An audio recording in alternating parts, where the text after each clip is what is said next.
Soy María García de Florí. ¿Cómo se puede afirmar la existencia de un Dios amoroso teniendo en cuenta tantas desgracias humanas, con desastres naturales de muchos tipos, pandemias, violencia, injusticia, enfermedades?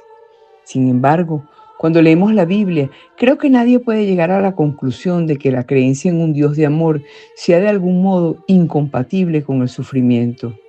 No hay duda de que Dios amó a Noé y sin embargo lo hizo pasar por la prueba indecible de un diluvio que aniquiló casi toda la vida en la tierra. Sin duda, Dios amó a Abraham y sin embargo le pidió que sacrificara con su propia mano a su amado hijo Isaac. Dios amó a Moisés y sin embargo impidió que el gran libertador entrara en la tierra prometida. David fue un hombre según el corazón del Señor, el dulce cantor de la casa de Israel, y sin embargo, Dios castigó a David por su adulterio y su conspiración para asesinar.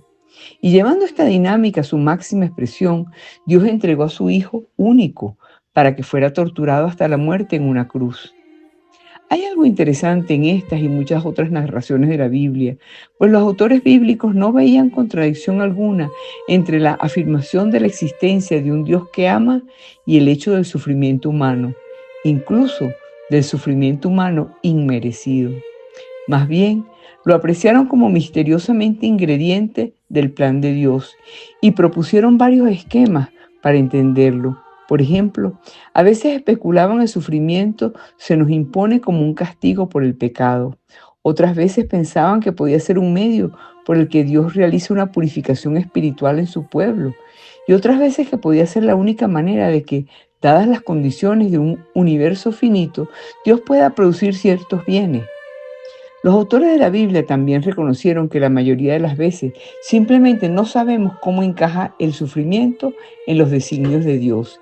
Y esto se debe precisamente a que nuestras mentes finitas e históricamente condicionadas no podrían ni siquiera en principio comprender las intenciones y propósitos de una mente infinita que se ocupa de todo el espacio y el tiempo.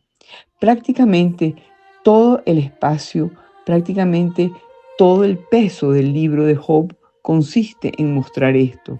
Cuando Job protestó contra lo que consideraba la enorme injusticia de sus sufrimientos, Dios respondió con un discurso bien largo.